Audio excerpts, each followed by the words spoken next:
Welcome back to Newton Apple बच्चों। इस video में हम एप्लीकेशंस ऑफ डेरिवेटिव्स की बात करेंगे।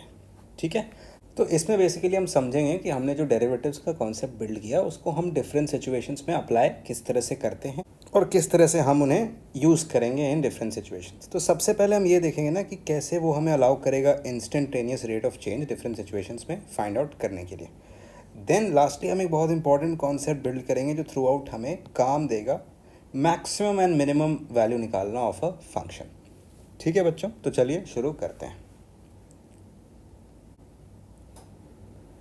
तो यहाँ पे मैंने एक फंक्शन ले रखा है बच्चों y इक्वल्स एक्स स्क्वायर। ठीक है, और लेट्स से मुझे पूछा जाता है कि आप dy बाई डी एक्स की वैल्यू बताओ x इज इक्वल टू 2 पे, या फिर आपसे पूछा जाता है कि आप स्लोप ऑफ टेंजेंट बताओ x इज इक्वल टू 2 पे। तो ये दोनों बातें ना बेसिकली एक ही बात है बच्चों। ये दोनों ही बातें बताएगा हमें the instantaneous rate of change in F X at X is equal to 2। ठीक है बच्चों, या तो आप D Y by D x की वैल्यू फाइंड आउट करो एक पर्टिकुलर पॉइंट पे, या उस पर्टिकुलर पॉइंट पे ग्राफ में टेंजेंट की स्लोप बताओ। दोनों का ही मतलब होता है इंस्टेंटेनियस रेट ऑफ चेंज बताना एफ एक्स की एट दैट पॉइंट। तो चलिए देखते हैं कैसे करेंगे। आप सबसे पहले इसे डिफ्रेंशिएट कर दोगे। D Y by D X कितनी हो जाएगी बच्चों एक्स स्क्वायर की, सिंपली 2x। अब इसकी वैल्यू आपको चाहिए at x is equal to 2, तो आप सिंपली इस x इज इक्वल टू 2 को पुट करोगे अपने इस डेरिवेटिव फंक्शन में और आपको मिल जाएगा d Y by D x की value at x is equal to 2 कितनी है बच्चों 4। तो यही हो जाएगी 4 the instantaneous rate of change in F X at x is equal to 2। या ब्रॉडली अगर मैं ग्राफ की बात करूं तो लेट्स से जैसा x इज इक्वल टू 2 मेरी ग्राफ मैंने ले लिया y इक्वल्स एक्स स्क्वायर की, और x इज इक्वल टू 2 पे लेट्स से मुझसे पूछा जा रहा है स्लोप ऑफ द टेंजेंट, यानी x इज इक्वल टू 2 पे अगर मैं टेंजेंट ड्रॉ करूं समथिंग लाइक दिस यहाँ से पास करती हुई, तो इस टेंजेंट की स्लोप या रादर tan थीटा कितनी होगी बच्चों 4 होगी, राइट। तो आई होप आप तो समझे बच्चों इंस्टेंटेनियस रेट ऑफ चेंज हम कैसे फाइंड आउट करेंगे। ऑफ कोर्स अगर आपने डिफ्रेंशिएट करना सीख लिया है पिछले वीडियोस में ढंग से, तो एक पर्टिकुलर वैल्यू एक पर्टिकुलर जगह पर उसकी वैल्यू फाइंड आउट करना कोई बड़ी बात नहीं। हम सिर्फ x की वैल्यू अपने D Y by D X function में पुट कर देंगे और हमें मिल जाएगा instantaneous rate of change at that point. चलिए दूसरा देखते हैं। एक और एग्जाम्पल मैंने ले लिया है बच्चों। मुझे गिवन है दैट मेरी पोजीशन एक पार्टिकल की वेरी करती है with time according to this. Let's say ये मीटर्स में है और यहाँ पे कहता हूँ कि टाइम जो है वो सेकंड्स में। ठीक है, तो मुझसे पूछा गया है कि आप ना इसकी इंस्टेंटेनियस स्पीड बताओ at t is equal to 3 second. अगर आपको पिछला डिस्कशन याद होगा तो इंस्टेंटेनियस स्पीड क्या होती है, simply the instantaneous rate of change in position, मतलब हमें सिंपली करनी पड़ेगी dx बाय dt। तो करके देखते हैं क्या आ जाएगा, 339 t स्क्वायर प्लस 4। और आपको क्या dx बाई डी टू पूछा है, नहीं, हमसे इंस्टेंटेनियस स्पीड की एक वैल्यू पूछा है एक पर्टिकुलर जगह पर, राइट। तो यहाँ पर हम क्या करेंगे, हम dx बाई डी टी में t is equal to 3 put करेंगे अपनी फंक्शन में और हमें मिल जाएगा अपना आंसर कितना, 9 इंटू 9 18 प्लस 4 22 मीटर पर सेकेंड। तो ये एक और सिचुएशन बच्चों मैंने ले रखा है। गिवन है कि एक बलून है जिसकी रेडियस इनिशियली 15 सेंटीमीटर है, और इसमें पढ़ सकते हो आप क्वेश्चन जो दे रखा है कि air comes out of an almost spherical balloon, हमें अज्यूम करना है कि ये स्फेयर है, at a uniform rate of 3 centimetre cube per second. तो आपसे पूछा गया है कि find the rate of decrease in radius at r equals 5 centimetre. तो इस तरह के क्वेश्चन को बच्चों कैसे करेंगे डेरिवेटिव से, हम ये समझते हैं। तो अब सोचो, एक तरह से हमें दे रखा है कि एयर किस रेट पे बाहर आ रही है, राइट। तो आप सोचो एयर जिस रेट पे बाहर आ रही होगी उसी रेट पे हमारी वॉल्यूम डिक्रीज़ हो रही होगी, क्योंकि जितनी एयर बाहर आएगी उसी हिसाब से हमारी इस स्फेरिकल बलून की वॉल्यूम कम होती जाएगी उसी रेट पे, राइट। तो आप लिख सकते हो दैट वॉल्यूम कितनी होती है, 4/3 पाई आर क्यूब होती है, राइट। मतलब volume is a function of the radius. और यहीं पे आपके पास डेटा गिवन है D V by D T which is the rate at which the volume is changing, है ना। कितनी दे रखी है, 3 सेंटीमीटर क्यूब, तो ये हमारे पास अवेलेबल है ना। बट इसी इक्वेशन से मैं D V by D T find out कर सकता हूँ, और वो कितनी हो जाएगी बच्चों, 4/3 पाई। अब आर पे डिपेंड कर रहा है, तो मुझे चेन रूल लगाना पड़ेगा, राइट। मतलब मैं इसे ऐसा लिख सकता हूँ, जो कि फर्दर बन जाएगा 4/3 पाई 3r² इंटू dr/dt, राइट। पहले r के रिस्पेक्ट में किया एंड देन r को टाइम के रिस्पेक्ट में, ठीक है बच्चों। तो फर्दर इसे अगर बढ़े आगे हम, तो dv/dt is 4/3 pi into 3r² into dr/dt, ये है हमारे पास। अब चाहो तो 3 से 3 कैंसिल कर दिया हमने। अब देखो क्वेश्चन में पूछा गया है rate of decrease in radius, right. Radius किस रेट पे चेंज हो रहा है, हमसे क्या पूछा गया है, ये पूछा गया है। तो dr/dt बड़े आसानी से मैं कह सकता हूँ 3/4 पाई r² टाइप की हो जाएगी। एंड ऑफ कोर्स आप देख सकते हो ये रेट कांस्टेंट नहीं है, ये रेडियस पे डिपेंड कर रही है, इस वजह से हमें ये डेटा दे रखा था।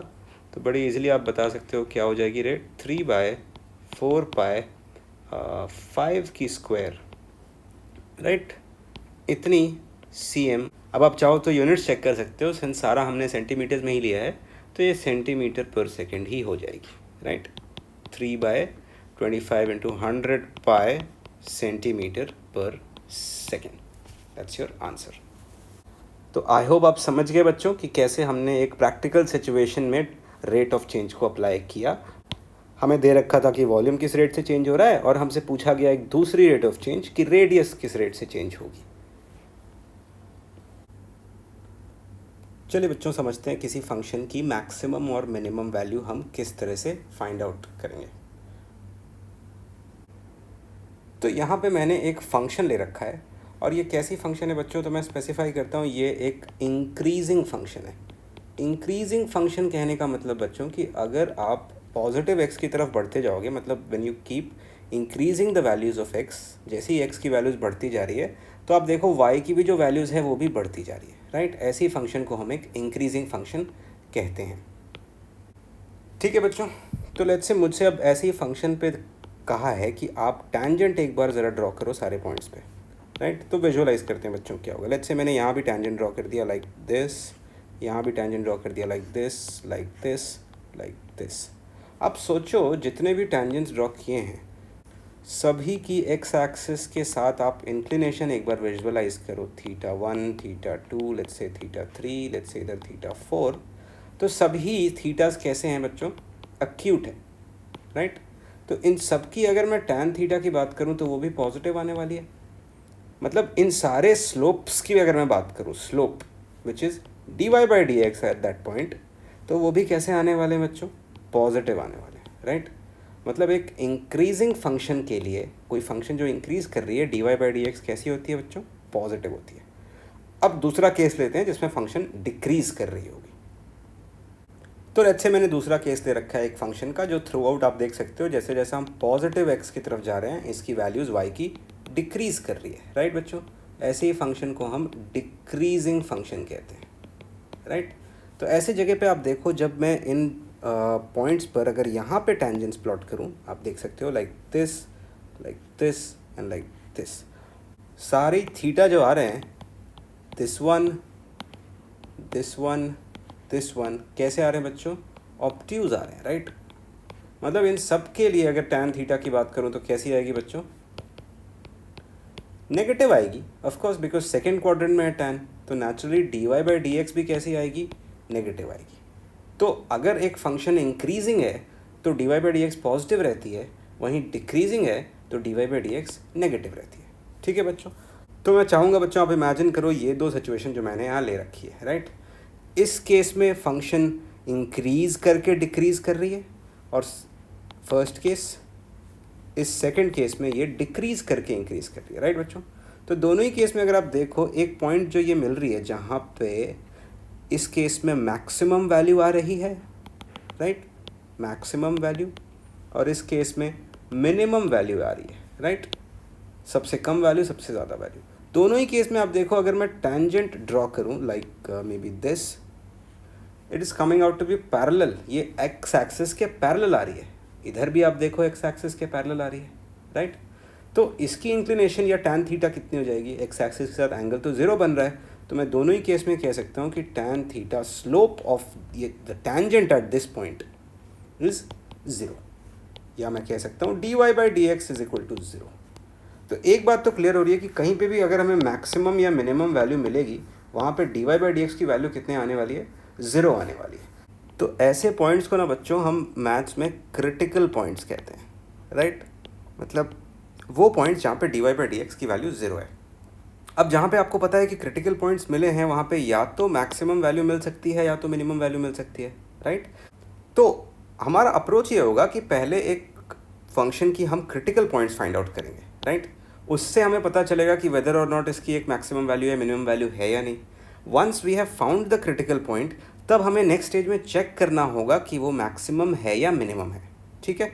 तो क्रिटिकल पॉइंट्स मिल गई, अब चलते हैं उस पर कि चेक कैसे करेंगे कि मैक्सिमम है या मिनिमम है। तो लेट्स से बच्चों मैंने एक ऐसे फंक्शन का केस ले लिया है जिसमें हमें मैक्सिमा मिल रहा है यहाँ पे। तो मैं चाहूँगा ना आप एक बार विजुअलाइज करो। तो यहाँ पे तो हमने देखा था कि टेंजेंट पैरेलल मिलेगा, राइट। मतलब इस पॉइंट पे dy बाई डी एक्स की वैल्यू 0 है। लेकिन इससे आप थोड़ा सा पीछे आ जाओ और यहाँ से आप देखो लाइक, तो ये तो अक्यूट था, है ना। फिर इसके बियॉन्ड आप चले जाओ और आप देखो कि ये ऑब्ट्यूज़ है, राइट। और आप देख सकते हो जैसे मैं इस पॉइंट से टूवर्ड्स इधर जाऊंगा, कंटिन्यूसली ये एंगल थीटा छोटी होती जाएगी, राइट। यानी tan थीटा भी छोटी होती जाएगी। आपने ट्रिगोनोमेट्री में पढ़ा होगा लाइक जब हम एंगल छोटी करते हैं फर्स्ट क्वाड्रेंट में एक्यूट एंगल के लिए, tan थीटा की वैल्यू गिरती जाती है। तो सिमिलरली लेट्स से इस P पॉइंट से आगे जा रहे हैं अब इससे, तो अब ये 0 से वापस फर्दर देखो नेगेटिव की तरफ जा रहा है, राइट। मतलब going from here to here, और बीच में अगर मैं इस P पॉइंट को क्रॉस कर रहा हूँ तो मेरी derivative which is dy by D x, इसकी वैल्यू लगातार कैसी हो रही है बच्चों, डिक्रीज कर रही है, राइट। तो मतलब मैं क्या कह सकता हूँ कि dy by D x is a decreasing function, कह सकता हूँ बच्चों।